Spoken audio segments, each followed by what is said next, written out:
Diawali dengan memperlihatkan seorang pria lugu tengah berjalan bersama majikannya, kita bisa melihat tatapan matanya sangat polos dan nampak tidak ada apa-apa di sana. Namun ketika kalung anjingnya dibuka oleh sang majikan, pria tersebut langsung menghajar orang-orang di sana dengan sangat membabi buta.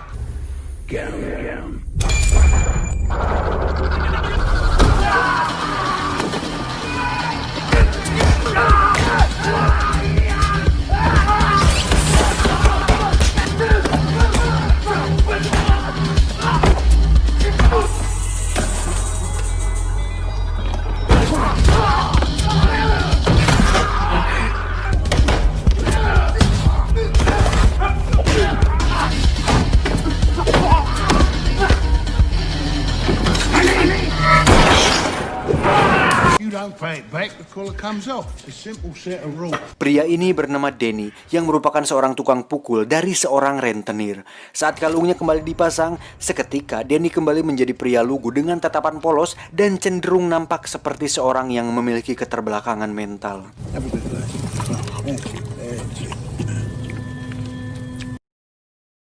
Saat pulang ke base camp, Denny pun diperlakukan layaknya seekor anjing, di mana Denny disuruh untuk masuk ke dalam kandangnya dan memakan makanan anjing. Danny, come on. Selesai makan, Denny pun memukul samsak miliknya yang sudah sangat usang, hingga saat Denny memukulnya terlalu keras, samsak tersebut pun robek. Satu-satunya benda yang berharga yang dimiliki Denny adalah sebuah boneka dan buku gambar anak-anak yang selalu dilihatnya sebelum tidur. Dan Denny memiliki ketertarikan kuat terhadap sebuah piano yang mana itu akan berhubungan dengan masa lalunya yang akan terungkap nanti. Singkat cerita, malam pun tiba. Ketika si bos dan anak buah sedang pesta bersama wanita pengencrot, Denny pun memperhatikannya dari bawah hingga membuat si wanita ketakutan.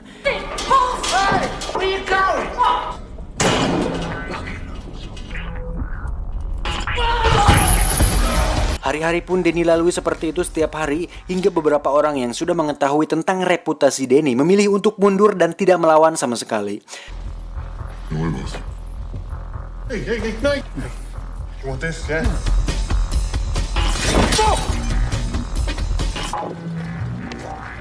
Sampai di sebuah tempat lelang perhiasan, di sana terlihat ada sang pemilik tempat di sana, di mana dia sudah mengetahui tentang bagaimana cara kerja si bos dan Denny, yaitu jika kalungnya tidak dilepas, maka Denny tidak akan bereaksi. Di situ si bos juga mengatakan bahwa untuk menciptakan binatang buas, maka didiklah seseorang dari kecil dan perlakukanlah orang itu layaknya binatang. Dan itulah yang membuat Denny bisa sampai sekarang ini. Hingga saat si pemilik menahan semua orang, Denny pun hanya bisa menyaksikan bosnya dan anak buah teriak tanpa bereaksi apapun. Hal ini cukup masuk akal karena Denny dididik untuk tidak memiliki emosi dan rasa kasih sayang yang membuatnya terbiasa untuk berkelahi saat kalungnya dibuka.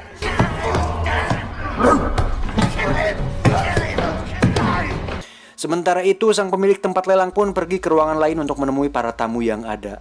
Saat si bos dan anak buah selesai disiksa, akhirnya dia mendapat kesempatan untuk membuka kalungnya. Seketika, semua orang pun dihajar sampai masuk ke ruang para tamu.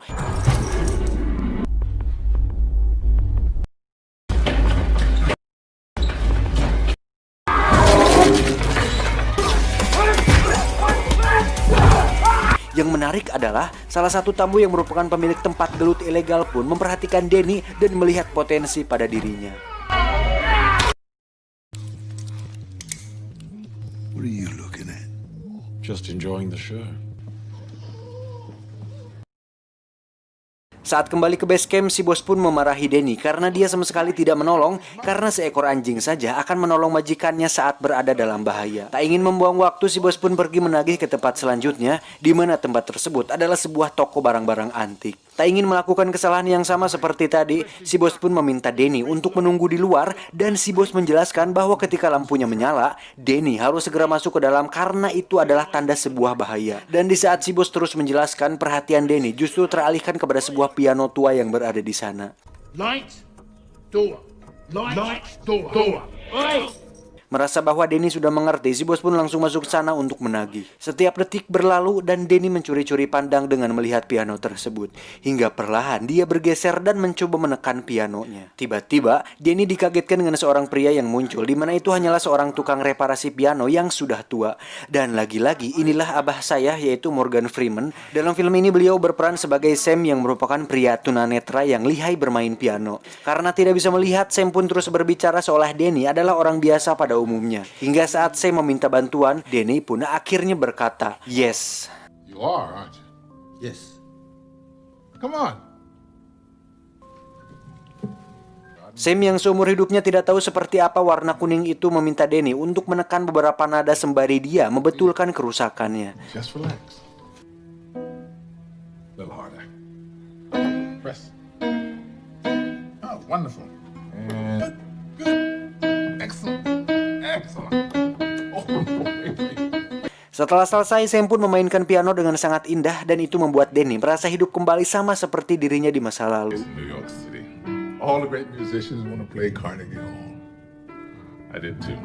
Ketika terdengar suara tit, tit, tit. Ketika terdengar suara tit, tit, tit, Denny pun segera sadar dan secepatnya lari ke dalam. Namun dia terlambat karena si bos dan anak buah sudah babak belur oleh kliennya. Walaupun si bos geram dan sangat marah kepada Denny, si bos tidak bisa berbuat banyak karena Denny adalah aset baginya. Tak lama datanglah si pria pemilik Fight Club yang bernama Akung untuk menawarkannya kerjasama. Awalnya si bos menolaknya karena itu hanyalah permainan anak-anak, tapi saat mendengar bayarannya cukup tinggi, si bos pun menyetujuinya.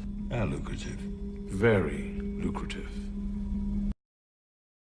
Sampai di sana, Akung pun menjelaskan bahwa hanya ada satu aturan di Fight Club miliknya, dan itu adalah bertarung sampai mati. Dan jika tidak mati, maka dia tidak akan mendapatkan bayaran. So glad you could make it. Dan orang yang memiliki tubuh besar dan seram ini adalah juara bertahan di Fight Club miliknya, di mana dia sudah membunuh puluhan petarung dan berhasil mematahkan ratusan tulang manusia, juga merupakan lulusan dari sebuah penjara paling sadis di Meksiko. Namanya adalah El Rico. Tak ingin membuang waktu dan berbacot ria, si bos pun langsung melepaskan kalungnya dan menyuruh Denny untuk bertarung.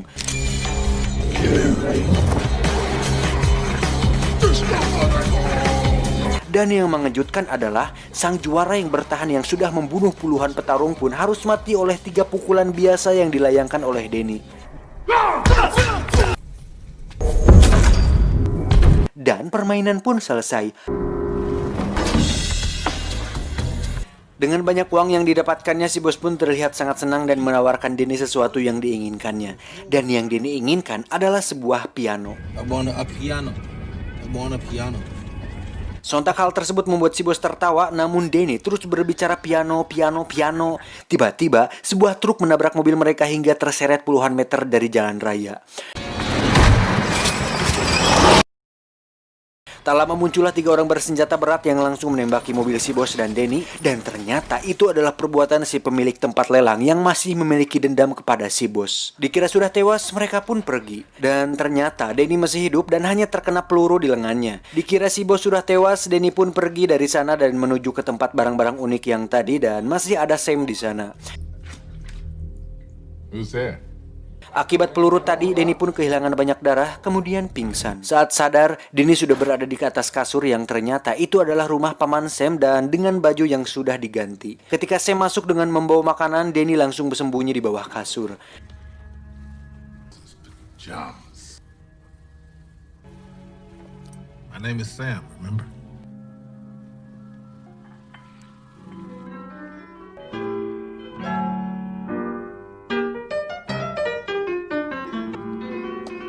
Tak lama datanglah anak tiri dari Sam yang bernama Victoria, dan saat Sam melihatnya dia langsung menutup pintu.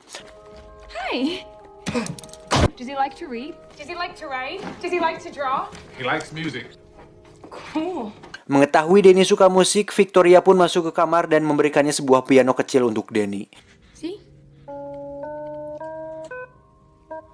My name's Victoria. Hingga saat mereka akan makan malam, Denny pun akhirnya keluar dan memutuskan untuk beradaptasi dengan rumah barunya.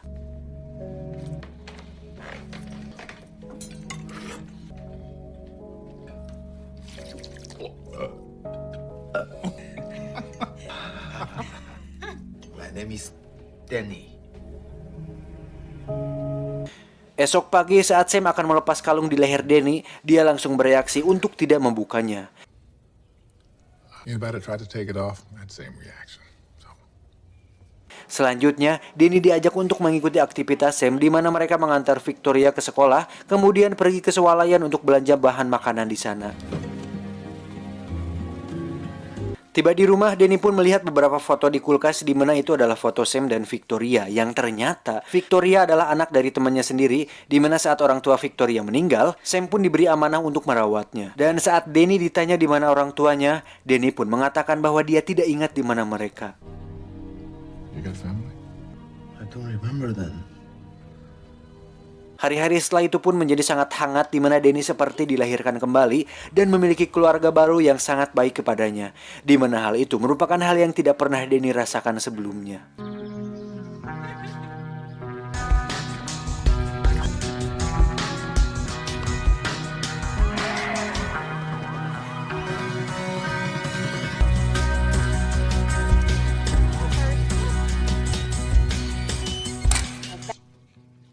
Belongs there.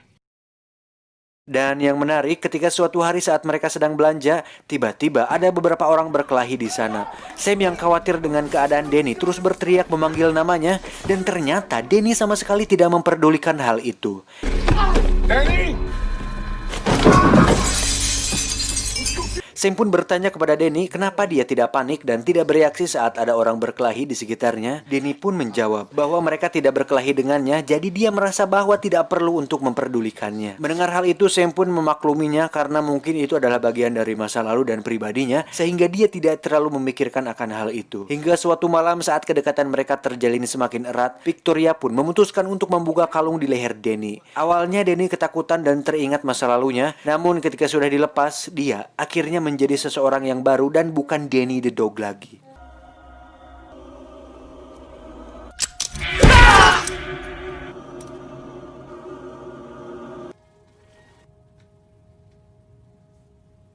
Esoknya Danny diajak oleh Sam untuk pergi bekerja bersama Sam, di mana mereka berdua menjadi partner yang sangat cukup baik dan Danny mendapat bagian dari hasil kerjanya itu. Danny bertanya, untuk apa uang itu? Sam pun mengatakan, terserah kau Danny, itu uangmu. Mau beli kondom, tisu, dan berbagai alat pencernaan lainnya, anjing. Untuk itu Danny pun pergi sendirian ke sebuah toko dan membeli beberapa topi yang unyu-unyu untuk diberikan kepada Victoria dan Sam. Hingga saat dia akan pulang, tiba-tiba dia tak sengaja bertemu dengan salah satu anak buah dari si bos. Dia pun mengatakan bahwa si bos ternyata masih hidup dan sedang mencari Danny kemana-mana. Danny pun mengatakan bahwa dia tidak akan kembali karena sudah memiliki keluarga yang baru, namun dia mengancam akan mendatangi keluarga barunya itu jika Danny tidak kembali. Whoa, whoa, whoa, whoa, whoa. You got a new family as well? Would you like that? Wouldn't be too hard to find, what with you shopping here and all.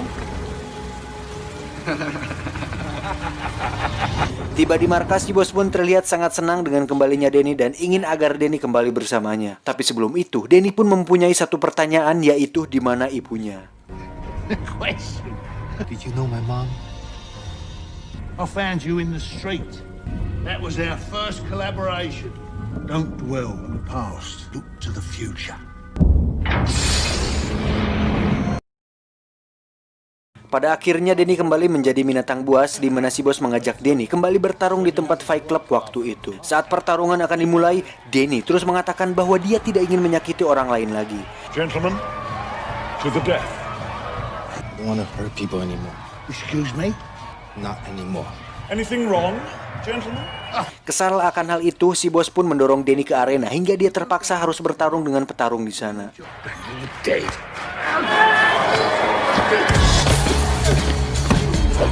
Danny pun hanya bisa menghindar dan bertahan dari lawannya karena dia benar-benar sudah tidak ingin menyakiti orang lain lagi.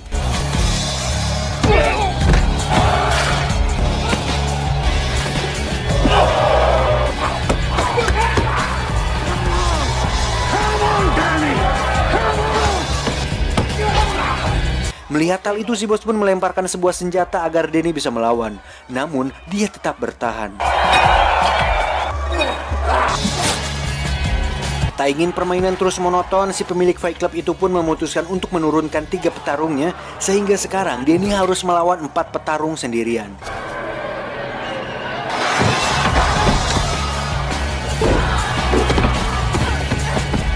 Dari situ Denny semakin dihajar habis-habisan hingga dia terlempar dan hampir tak sadarkan diri.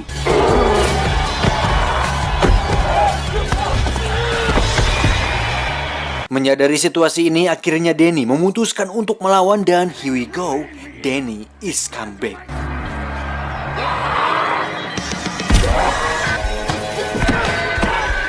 Agar pertarungan lebih seru, mereka pun melemparkan berbagai senjata, namun hal itu tidak membuat Denny kalah dan terus melawan dengan tangan kosong, hingga mereka semua berhasil dikalahkan dengan cara dibuat cedera.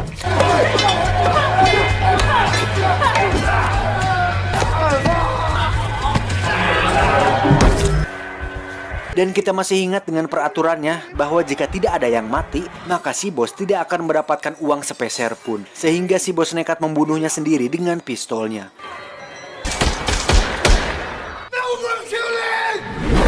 Akibat kejadian itu, Denny pun dihajar habis-habisan dan dilemparkan kembali ke dalam kandangnya. Di sisi lain, Victoria pun mempertanyakan di mana Denny sekarang, dan karena dia mengira bahwa Denny bahagia bersama mereka, Sam pun menjawab bahwa terkadang bahagia saja tidak cukup dan mungkin Denny ingin mencari siapa jati dirinya yang sebenarnya. Sementara itu, Denny terlihat sedang melihat buku miliknya lagi di mana dia menemukan sebuah foto ibunya di sana. Hingga saat si bos sedang melakukan pengecoran bersama seorang wanita, tiba-tiba Denny muncul di sana dan langsung memaksa si bos untuk mengatakan yang sebenarnya. Karena takut, si bos pun menunjukkan foto-foto ibunya dan mengatakan bahwa ibunya seorang pelacur dan telah dibunuh oleh temannya di masa lalu. Dan si bos memutuskan untuk merawat Denny sejak saat itu. I'm sorry I lied to you, Danny. Saat akan pergi bekerja seperti biasa, si bos mengatakan bahwa sebuah keluarga harus dipertahankan apapun yang terjadi. Mendengar hal itu, Denny pun sadar bahwa dia sudah memiliki keluarga sendiri, yaitu Sam dan Victoria, dan keluarga harus dipertahankan apapun yang terjadi. Untuk itu, Denny langsung berontak hingga mobil oleng dan mengalami kecelakaan. Dengan cepat, Denny pergi kembali ke rumah Sam di mana mereka sudah menunggunya di sana. Dengan foto yang dibawa Denny, Victoria pun mencari clue tentang ibunya Denny yang ternyata adalah seorang pemain piano, dan ada beberapa foto muri di sana dengan jendela yang sangat besar. Hingga saya menyimpulkan bahwa mungkin saja ibu Denny adalah seorang guru piano di sebuah akademi. Untuk itu mereka pun pergi ke sana dan mencari arsip tentang seorang wanita Asia yang pernah mengajar di sana. That really? Huh? Ah.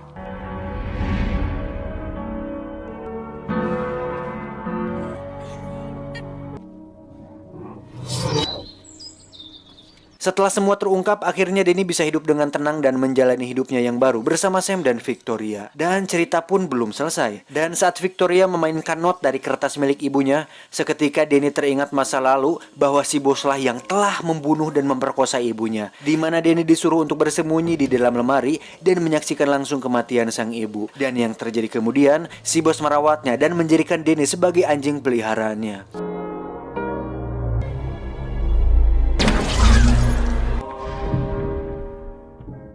Setelah semua terungkap, Denny pun langsung mengajak mereka berkemas untuk pergi dari sana karena bisa dipastikan mereka sudah tidak aman lagi berada di sana. Namun mereka terlambat karena si bos membawa beberapa pasukan dan seorang ahli bela diri yang sudah menunggunya di mobil. Menyadari hal itu, Denny menyuruh Sam dan Victoria bersembunyi di dalam lemari. Denny sendiri langsung menghampiri mereka dan pertarungan pun tak terelakkan. Dan walaupun beberapa orang menggunakan senjata, Denny tetap menang dan berhasil menjatuhkan salah satu pasukan si bos tepat di samping mobilnya. Menyadari bahwa Denny tidak mudah untuk ditangkap, si bos pun menurunkan sang ahli bela diri untuk menangkapnya langsung. Sementara itu, Denny terlihat sedang dikejar di atas gedung hingga saat tidak ada jalan lain, Denny pun memutuskan untuk masuk ke dalam sebuah gedung tersebut. Tak diduga tiba-tiba muncullah sang ahli bela diri yang langsung menebasnya, namun beruntung bedog atau golok saktinya itu hanya menebas sebagian rambut dari Denny. Dari sini terjadilah pertarungan sengit hingga akhirnya Denny berhasil terlempar keluar dan menyangsang di sebuah kabel kemudian masuk ke apartemen seorang wanita yang sedang mandi junub. Tak mudah menyerah, si ahli bela diri pun langsung menyerangnya dan terjadilah pertarungan di tempat sempit yang membuat temboknya rusak terkena pukulan dari mereka berdua.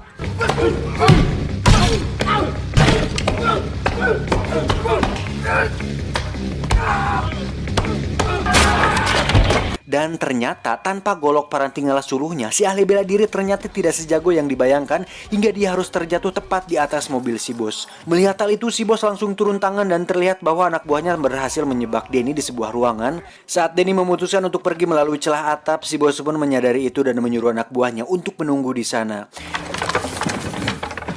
Hingga sampailah dia di apartemen milik Sam. Di situ si bos pun merayu dan memujuk Danny untuk kembali.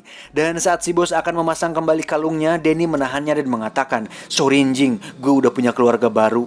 Dengan cepat si bos langsung dilumpuhkan hingga saat Danny akan membunuhnya, Sam langsung melarangnya. Alasannya karena jika Danny membunuhnya, maka dia akan dipenjara dan apa bedanya dengan mereka. Namun saat si bos terus nyerocos untuk memancing kemarahan Danny, Sam pun langsung memukulnya dengan pot bunga agar dia diam. Saat semua selesai, akhirnya Danny pun hidup bahagia bersama Sam dan Victoria. Dan selanjutnya kita akan melihat penampilan Danny di film Wong Fei Hung. Tamat ending yang sangat membagongkan. Dari film ini kita bisa belajar bahwa untuk menciptakan monster maka didiklah dia sedini mungkin, dan hal itu berlaku sebaliknya, dimana jika ingin menjadi orang atau menciptakan seseorang dengan pribadi yang baik, maka didiklah dia sebaik mungkin dengan lingkungan yang baik dan pendidikan yang baik.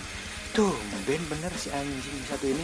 Saya John dan Om Jet Li mengucapkan terima kasih sudah menonton rangkuman film ini, dan saya pamit undur diri. Terima kasih.